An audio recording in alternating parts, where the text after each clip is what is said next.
Hey everyone, it's Carissa Wiley at sprinkledwithglitter.com. Thanks for joining me today. Today I am sharing a couple of very beautiful card projects. They're clean and simple, but they are a little fussy, but that doesn't make them any less fabulous. So I'm going to be doing some fussy cutting, and I'm using some products from the brand new Pinkfresh Studio January 2023 release. I think you guys are going to love this. Look at this wonderful Sentiments product suite. It includes a stamp set, a hot foil set, as well as the coordinating dies. So if you're not a hot foil girl, that's okay. They have you covered. And I'm going to be using that stamp set today. I'm not doing any foiling on today's card. This is the wonderful in every way stamp, hot foil, stencil set, and die set. This is a great product suite. I'll be using that in a project on my blog tomorrow, so be sure to check that out. This is the Today is Special stamp, die, and coordinating layering stencil set. I'm going to be using this in a project coming up shortly. This is a gorgeous floral bouquet.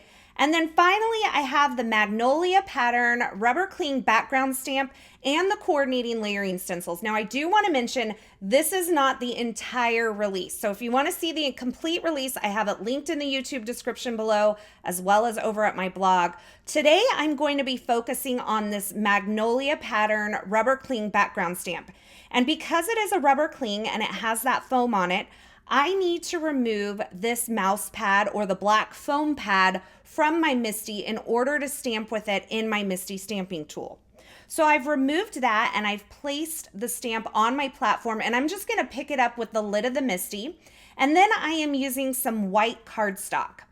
Now I want to stamp over this in the end with a beautiful black bold image, but the Pinkfresh hybrid ink takes a little while to dry. So instead of using the black from the get-go, I'm going to use this soft gray color. This is Rocky Slope, and I'm just going to get my pattern stamped onto this white cardstock. By the way, I am using the Hammer Mill white cardstock today. So I'll get my stamp stamped on there. I can use that to line up my stencils, and then I can go back in the end and layer over the top of it with the hybrid ink, and that way I don't risk smudging the black hybrid ink because it's not dry. So this is one way you could do it. If you don't want to do the two stamping, then what you can do is just stamp it and heat set it first before you do your stenciling, but you want to make sure it's nice and dry. Now I'm going to start layering up the stencils, lining those up, and get some color on this. And I'm keeping the back of the packaging close at hand so that I know exactly what colors will be it's kind of guiding me in my stenciling. And the colors I chose are actually pretty similar to the stamp packaging. So use that as inspiration for you if you're not quite ready to go out and go rogue with your coloring. That's a good place to start. That gives you kind of a place to get comfortable with the stencil and the stamp set and the colors, and then you can kind of branch out from there. Now I'm moving into stencil number 2. I'm inking this with Coral Reef, I believe it, yes, Coral Reef, yes. I was thinking there in my head, Ballet Slipper, and then the Coral Reef, and then I'm going to line up stencil number 3, and you can see I'm holding each of these stencils in place with some magnets on my glass board here. So that's just keeping the stencils in place. You could tape them in place. You could place them in your MISTI and use your MISTI magnet to hold those in place. But for now, I'm coming in with this Marigold ink and I'm blending over stencil number 3. Now, once I have that all blended, I am going to move into stencil number 4. Now, I did want to mention I am kind of adding a little bit of darker shading towards the base of each of these petals or leaves or whatever you want to call them. I guess they're petals at this point. They will be leaves here in just a moment. And I'm just kind of trying to add just that little touch of darkness to the base of each of these. I'm not like taking a ton of time to do it, but I'm just trying to focus a little more of that ink blending towards the base just to give it a little more of a dynamic effect. Now, I'm gonna skip through some of the stenciling, but I will tell you that I used Emerald City and Evergreen for my greens on this. And as I mentioned before, I'm placing this back into my Misty stamping tool. I made sure that I did not move my stamp from its position in my Misty stamping tool. That way, when I place my cardstock back into that lower right-hand corner, I know that my stamp will line up with the previous stamping that I've done. So I've inked this up in the Pinkfresh Studio Hybrid Black ink, and I'm stamping right over the previous stamping and stenciling that I've done. And look at that gorgeous, colorful, bold image. I think it is absolutely beautiful as it is, but we're gonna do a little fussy cutting on this background. Now, I know that's scary for some of you, but it's just paper. So if you mess up, you just stamp it again. It's no big deal. But I am going to be following kind of this line where the coloring kind of is all to the left-hand side of it. There is a continuous line that you can find, and I'm using some detail scissors for this. Now, I like to trim off that excess at the bottom just so I don't have extra cardstock in my way as I'm doing the fussy cutting, because this is a rather large piece to be fussy cutting, and generally, I fussy cut smaller images and then I trim off all the excess as I'm going because it bugs me. But this time I just had to grin and bear it, leave it all in one piece, and just trim carefully around the stamped images. Now you'll notice as I'm fussy cutting, I'm kind of trying to turn the paper more than I'm trying to turn my scissors, because that gives me a smoother cut. Now this took me a couple minutes to do, I'm not gonna lie. I said that this card was fussy and fabulous, not quick and easy, so I didn't lie about it, but it wasn't too bad. I put on a show on the TV and just kind of had that in the background as I was doing this. It's kind of relaxing if you ask me. It can be a little stressful for some people, but just keep in mind, it's just paper. You can totally do it over. So I got to the top of the pattern, lopped off the rest of that extra white cardstock, and I realized I have all these pieces over to the right that I wasn't planning on using that I can use on a different card.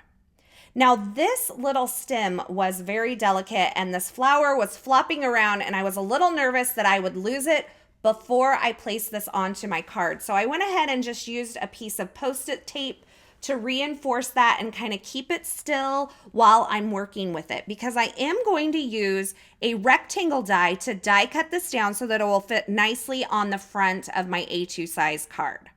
So I have that positioned. I used a stitched or a diagonal stitched, I can't quite remember at this moment, rectangle die to die cut this down, and I have that beautiful stitched edge around this pattern, and look how beautiful this is going to be. I'm going to add some dimension behind it because I think that is so fun.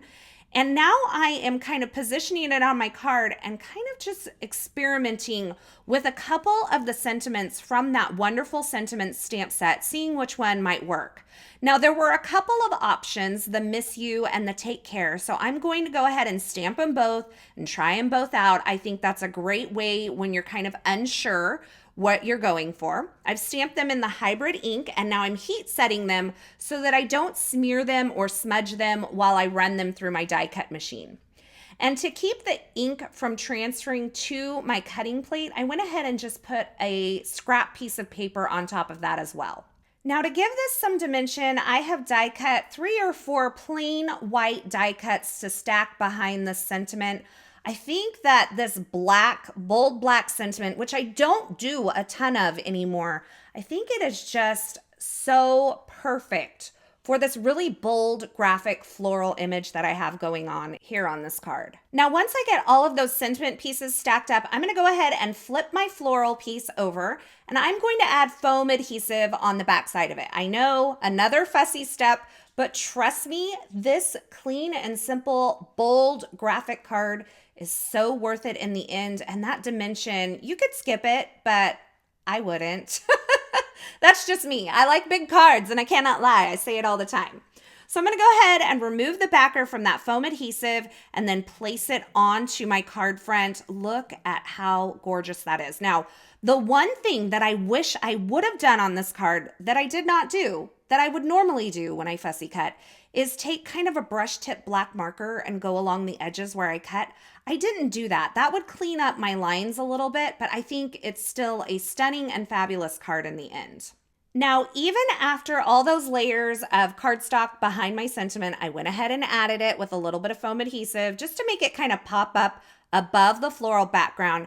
And I'm going to finish this card off by adding some of the iridescent drops from Pinkfresh Studio. I thought this was a great accent to this.